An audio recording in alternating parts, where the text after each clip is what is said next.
DG ISPR साहब से पूछना चाहता हूँ, मुझसे कौन माफी मांगेगा? और यहाँ मुबारक जेब आया है जिसकी बूढ़ी माँ कल यहाँ पे आई, उसका भाई रेहान जेब शहीद हुआ, उसकी बूढ़ी माँ से कौन माफी मांगेगा? पिंडी जरूर जाएं, सिरी पाए खाने जाएं, गेट नंबर 4 से परहेज करें, आए तो अवाम की ताकत से आए, फॉर्म 47 पे ना आए कि वकुल जाल हक व ज़ाक़ल बातिल इन्नल बातिल कान ज़हूक़ा, और कह दीजिए ए मेरे हबीब, जब हक आता है तो बातिल मिटता है। और जब अडियाला से जेलम लेके गए, ये मेरे जेब से ये कलम ले लिया गया, ये तस्वीर ले ली गई, उन्हीं जूतों में आज आया हूँ जो जूते मेरे जेल में उतार दिए गए, ये वकील का कोट मेरे बदन से उतार दिया गया। क्या मैं मुजरिम था? मैं अपने अल्हम्दुलिल्लाह इस काले कोट पे फख्र करता हूँ जो पाकिस्तान बनाने वाले का कोट है।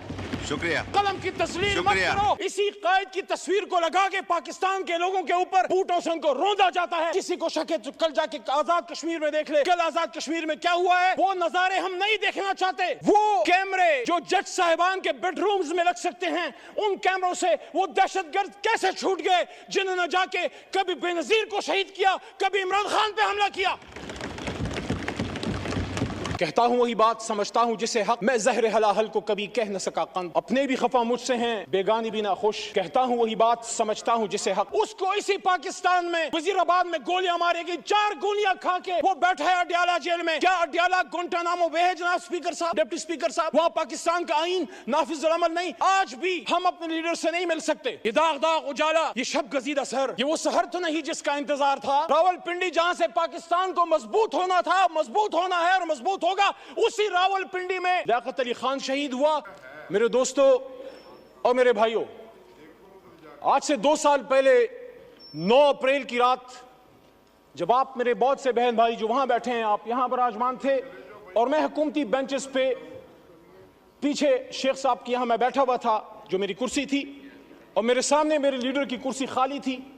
और मुझे ये लगा कि जिस तरह 3.5 साल मैंने अपने हुकूमत का दिफा किया, जो मेरी ड्यूटी थी, उस रात भी मैंने अपना फर्ज निभाना है। मुझे बहुत से लोगों ने पूछा बाद में पूरे पाकिस्तान में जब मैं गया हूं कि आपको इस तरफ बैठे लोगों से डर नहीं लगा? वो 170 172 थे। मैंने कहा नहीं, सियासी इख्तिलाफ था, लेकिन वो मैं उनको अपना जाती दुश्मन नहीं समझता था। तो आज जो मैं ये बात करना चाह रहा हूं वो ये है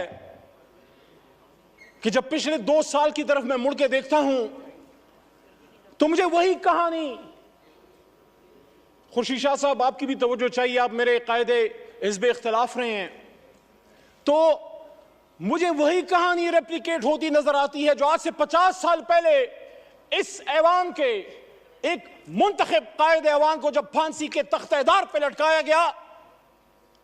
पाकिस्तान तो नहीं बदला, फर्क सिर्फ यह है कि कभी हथकड़ी डाल के नवाज शरीफ की तरह जहाज में बैठा के मुल्क से दरबदर कर दो, कभी बेनजीर भुट्टो की तरह, शहीद की तरह।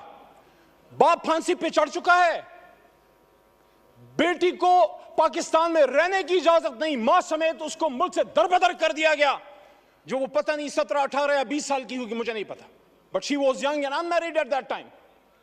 वापस आती है, फिर दरबदर की जाती है, and she was forced to go to exile once again, and her life ended in Liaquat Bagh, where she was martyred on 27 December 2007.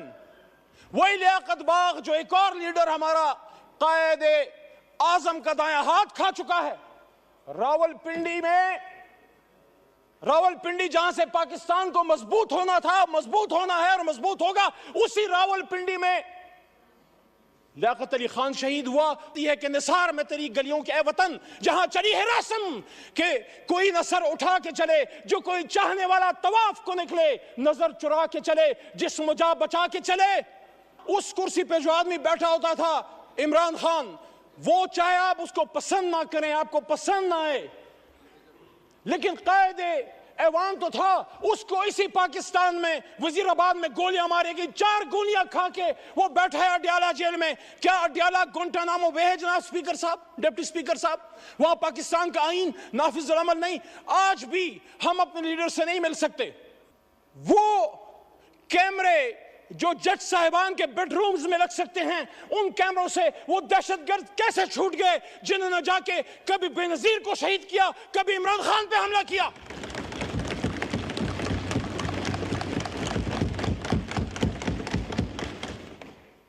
पीछे कायद की तस्वीर लगा के जनाब डिप्टी स्पीकर साहब पाकिस्तान के मसले हल नहीं होंगे। इसी कायद की तस्वीर को लगा के पाकिस्तान के लोगों के ऊपर बूटों से उनको रौंदा जाता है। किसी को शक है तो कल जाके आजाद कश्मीर में देख ले, कल आजाद कश्मीर में क्या हुआ है। वो नजारे हम नहीं देखना चाहते। हम मकबूजा कश्मीर को एक जन्नत नजीर कश्मीर दिखाना चाहते हैं। क्या लड़के होगा जो कल शाम हुआ है।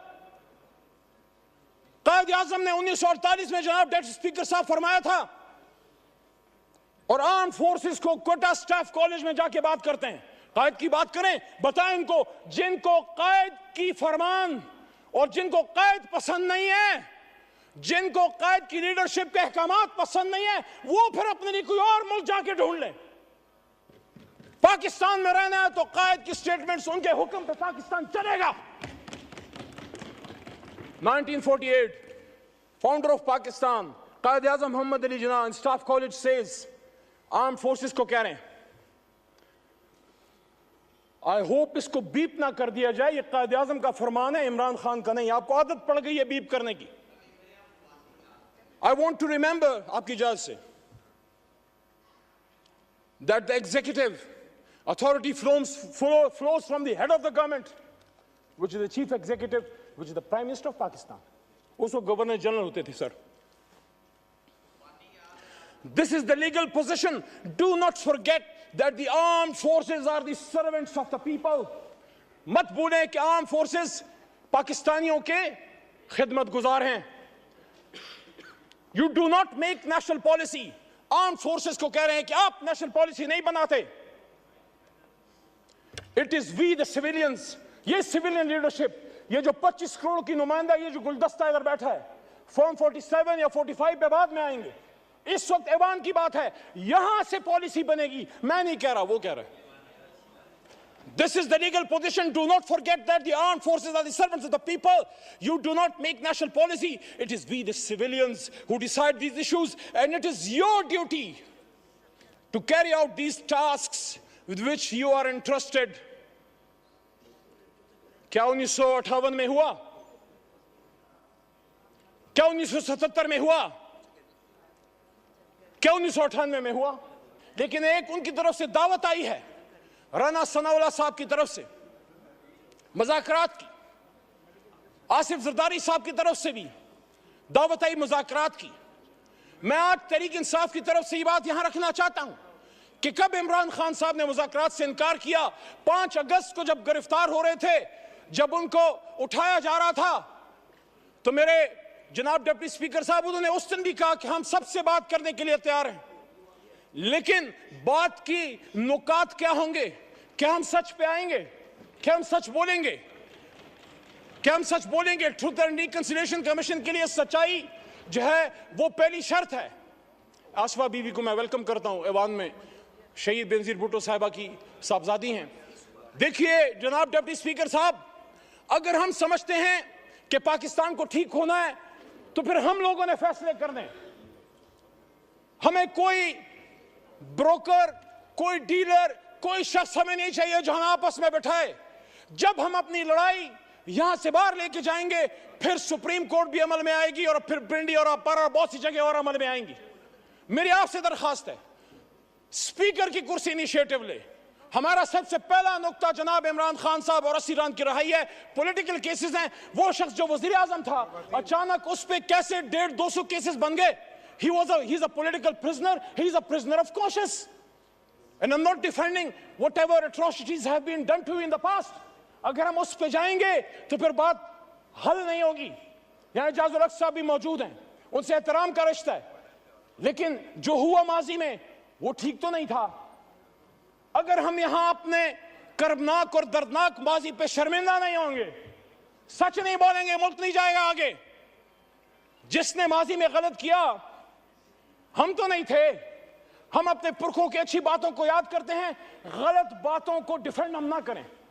लेकिन आज मैं ये बात दोबारा रखना चाहता हूं कि इमरान खान साहब ने, क्या आप ये समझते हैं कि क्या सिर्फ उनकी किसी गलत पॉलिसी की वजह से इमरान खान साहब को घर भेजा गया। मैंने 2 साल पहले भी ये बात की डिप्टी स्पीकर साहब, और आज भी इस बात पे कायल हूं। जब इस ऐवान में अकेला खड़ा था, मैंने वहां ये बात की थी कि इमरान खान को इस बात की सजा दी गई है कि जिस बात की सजा हमेशा पाकिस्तान में कोई भी जो आजाद पॉलिसी बनाना चाहता है, हमसे पहले जिस भी लीडर के साथ हुआ है, आप सबको पता है कि उन्होंने पाकिस्तान की 1 इंच जमीन किसी गैर मुल्क को देने से इनकार किया।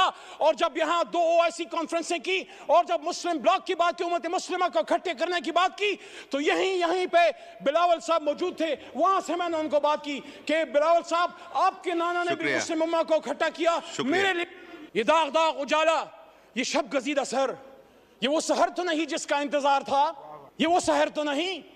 कायद आज़म ने इसलिए कुर्बानी दी थी कि आज हमारे फैसले कोई और करेंगे। और वो कौन है? जब अपने लिमिट में रहेंगे, हमारे रसूल सल्लल्लाहु अलैहि वसल्लम की दफा किया, पाकिस्तान का दिफा किया, आर्म फोर्सेस का दिफा किया, मसला कश्मीर का दिफा किया, फलस्तीन का दिफा किया। जब जेल में अडयाला में मुमताज कादरी साहब के सेल में, डेथ सेल में पड़ा होता था, मैं सोचता था कि क्या जुर्म करके आए हो। जब अडयाला से जेलम लेके गए, ये मेरे जेब से ये कलम ले लिया गया, ये तस्वीर ले ली गई। उन्हीं जूतों में आज आया हूं जो जूते मेरे जेल में उतार दिए गए। ये वकील का कोट मेरे बदन से उतार दिया गया। क्या मैं मुजरिम था? मैं अपने अल्हम्दुलिल्लाह इस काले कोट पे फख्र करता हूं जो पाकिस्तान बनाने वाले का कोट है। शुक्रिया। कलम की तस्लीम मत करो। पाकिस्तान, जब मैं अदालत में पेश हुआ, पहले तो 3 MPO था, लेकिन मेरे पे दहशतगर्दी का दफा, आर्मी एक्ट जिसकी सजा मौत है। क्या मैं दहशतगर्द हूं? क्या अली मोहम्मद दहशतगर्द है? मर्दान ने तो पाकिस्तान बनाया है, मर्दान के बेटे को दहशतगर्द बना के पेश किया। मैं उन जज साहबान अदालत को सलाम पेश करता हूं जो किसी प्रेशर में नहीं आए। और हाई कोर्ट पेशावर के हुक्म पे मैं फिर रिलीज हुआ। तो मैं DGI SPR साहब से पूछना चाहता हूं कि आप मुझसे कौन माफी मांगेगा? और यहां मुबारक जेब आया है, जिसकी बूढ़ी मां कल यहां पे आई, उसका भाई रेहान जेब शहीद हुआ, उसकी बूढ़ी मां से कौन माफी मांगेगा?